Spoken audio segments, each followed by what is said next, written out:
Niagara Falls Storage Site, or NFSS, is located on a portion of a former 7,500-acre Department of Defense site called the Lake Ontario Ordnance Works, or LOW, which was built on agricultural lands that were acquired by the government during 1942 in the towns of Lewiston and Porter in New York State. LOW was built for the purpose of manufacturing trinitrotoluene, or TNT, to be used in World War II. TNT production ceased and the facility was decommissioned within 1 year of commencing operations. About 1,500 acres from the southern portion of the LOW production area were transferred to the Manhattan Engineer District in 1944. This area was called the Lake Ontario Storage Area. During and after World War II, the Manhattan Engineer District contracted with processing facilities in various parts of the country to extract uranium from ore to create the uranium metal needed to develop atomic bombs. The unused ore material that remained after the extraction process is called residue. The extraction process did not remove all radioactivity contained in the ore material, and therefore the residue material also contains radionuclides, mainly radium. Some of these radioactive residues and wastes from uranium ore processing were stored in the Lake Ontario storage area. The residues with the highest activity, called the K65s, were stored in a concrete silo on the site, which was previously used as a water storage tank. Other high-activity residues called L30, F32, and L50 were stored in buildings that were part of the original low water treatment plant. These residues were taken to the Lake Ontario storage area because they were thought to have sufficient concentrations of uranium and other metals and low but recoverable concentrations of precious metals that would have future economic value. Low-activity residues, called the R10 residues, were stored in an above-ground mound called the R10 pile, located north of the freshwater treatment plant. The Manhattan Engineer District became the Atomic Energy Commission in 1946. Radioactive materials were periodically shipped to the Lake Ontario storage area for storage through 1954. The formerly utilized Sites Remedial Action Program, commonly referred to as FUSREP, was initiated in 1974 to identify, investigate, and clean up or control sites throughout the United States that were contaminated by activities associated with the nation's early atomic weapons and energy programs. The Department of Energy, or DOE, was activated in 1977 and became responsible for the implementation of the program. Radiation is the emission of energy that occurs when an atom, the basic unit of matter, is unstable and changes into a more stable form. Radiation is classified into two main categories, non-ionizing and ionizing, depending on its ability to ionize matter. Ionization is the process by which an atom or molecule acquires a negative or positive charge by gaining or losing electrons to form ions. At FUSREP sites, the primary focus is on ionizing radiation, which has the ability to ionize matter directly or indirectly. Directly ionizing radiation are particles which carry a charge, such as beta or alpha particles, and can directly ionize matter. Alpha particles are large subatomic particles consisting of 2 protons and 2 neutrons, identical to a helium nucleus, which are ejected from the nucleus of some unstable radioactive atoms. They can travel only a few inches through air and can be stopped by a sheet of paper or the outer layers of skin. Beta particles are subatomic particles, equivalent to an electron, that are ejected from the nucleus of some unstable radioactive atoms. Beta particles are smaller and faster than alpha particles, but can travel further in air. They can easily be stopped by a thin shield, such as a sheet of aluminum foil. A gamma ray is a photon which is emitted from some unstable radioactive atoms. Gamma rays are a type of electromagnetic wave, much like X-rays, and move at the speed of light. They travel farther through air than alpha or beta particles, but can be stopped by a thick shield of lead, steel, or concrete. Of the original 1,500 acres in the Lake Ontario storage area, 191 acres continues to be owned by the federal government and are now known as the Niagara Falls Storage Site, while the remaining acreage is owned by other entities and known as vicinity properties of the NFSS. During 1980, the DOE began cleanup and consolidation of the radioactive wastes and residues that were on the vicinity properties and the site. To contain the contaminated materials from the cleanup and consolidation, this 10-acre earthen interim waste containment structure, or IWCS, was constructed. The IWCS contains approximately 193,230 cubic yards of radioactive residues and wastes. The IWCS was designed to retard radon emissions, infiltration from precipitation, and the migration of radioactive contamination into groundwater. The K-65s were transferred from the silo they were stored in to the smallest bay of Building 411, Bay A, and the remainder was transferred to Bay C.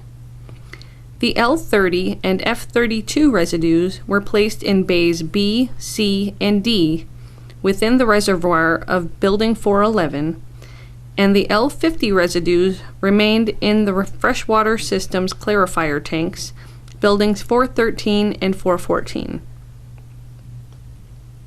This effectively containerizes the residues and provides shielding. Subsurface piping was excavated from the perimeters of the buildings inside the IWCS to an area immediately outside the planned clay dike and cutoff wall. Pipelines within the IWCS were either completely removed or filled and the ends plugged to eliminate possible pathways for the migration of radionuclides and to prevent future subsidence of the compacted wastes. The constructed compacted clay dike and cutoff wall, which completely surrounds the entire waste containment area, was completed during 1983. The clay dike and cutoff walls were both designed to prevent contamination migration into the groundwater. The bottom of the IWCS is formed by two naturally occurring layers of low permeability native clay, a brown clay layer with a layer of gray clay beneath it. The clay cutoff wall extends into the gray clay layer because it is less permeable than the brown clay. The residues were intentionally placed at the bottom and in the middle of the IWCS in order to maximize the distance between the residues and the outside environment.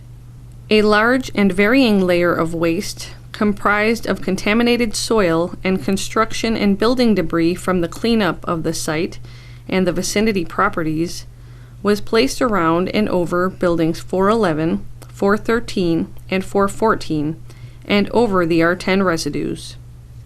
The cover contains a 3-foot layer of compacted, low permeability clay.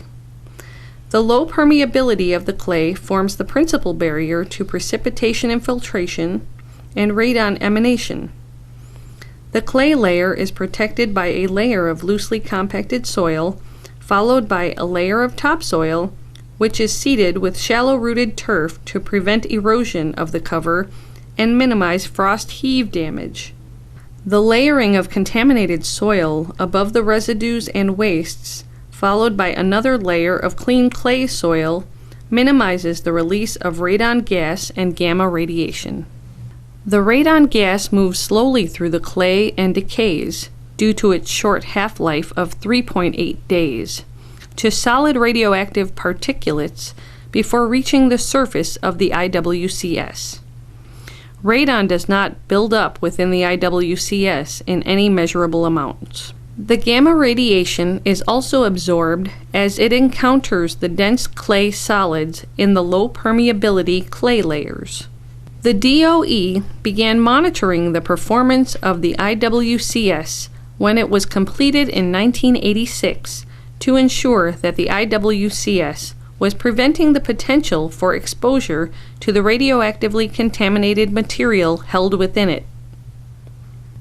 Additional materials with residual radioactivity from isolated areas across NFSS were added to the top of the IWCS and covered in 1991 by the DOE. When Congress transferred management of the formerly utilized Sites Remedial Action Program from the DOE to the Corps in 1997, the DOE retained ownership of NFSS, and the Corps of Engineers became responsible for the investigation and any remediation of the site. The Corps implements the formerly utilized Sites Remedial Action Program subject to the administrative, procedural, and regulatory provisions of the Comprehensive Environmental Response, Compensation, and Liability Act as amended, and the National Oil and Hazardous Substances Pollution Contingency Plan. NFSS is divided into 3 operable units: the IWCS operable unit, the Balance of Plant operable unit, which includes all materials outside of the IWCS excluding groundwater, and the groundwater operable unit. A feasibility study will be prepared for each operable unit to develop remedial alternatives appropriate to mitigate potential future unacceptable risks from exposure to radioactively contaminated materials.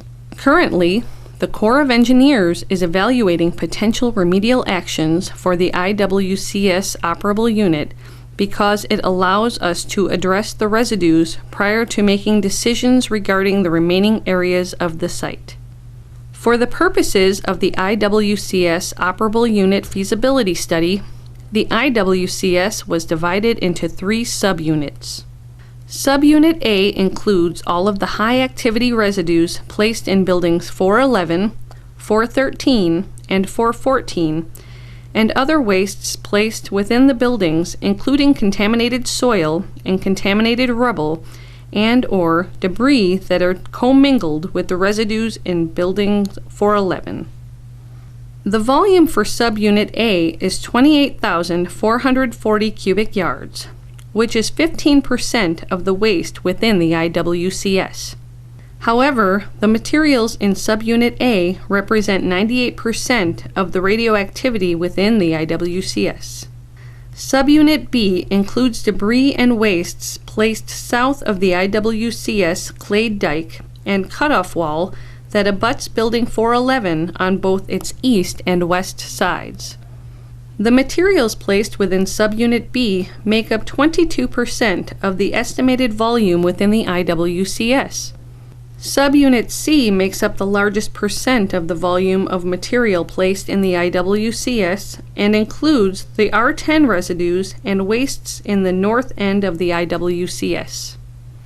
Subunits B and C combined contain 2% of the radioactivity within the IWCS. Once the feasibility study is complete, a preferred alternative will be identified in a proposed plan for each operable unit. The preferred alternative will be based on preliminary balancing trade-offs among alternatives identified in the feasibility study using the 9 criteria specified in the National Contingency Plan. Each proposed plan will be released for public comment, and a public meeting will be held. Once the comments received are considered, a record of decision will document the selected remedial alternative. The Corps has overall responsibility for maintaining the Niagara Falls storage site and ensuring the IWCS continues to effectively contain the radioactive materials within it for the protection of human health and the environment. A high level of maintenance is conducted to preserve the cover and therefore the protectiveness of the cover, which was designed to last 25 to 50 years and is expected to remain effective for at least 50 years. Until 2036. The design service life of the clay dike and cutoff walls surrounding the IWCS and the natural gray clay beneath the IWCS was identified as 200 to 1,000 years. Once the Corps of Engineers completes the CERCLA process for all 3 operable units, The NFSS will revert back to the DOE Office of Legacy Management for long-term stewardship. Data collected during environmental monitoring sampling performed at the NFSS since 1986 indicates that the IWCS is performing as designed and that human health and the environment are being protected. The Corps continues to monitor the performance of the IWCS and make adjustments to the environmental surveillance program as necessary.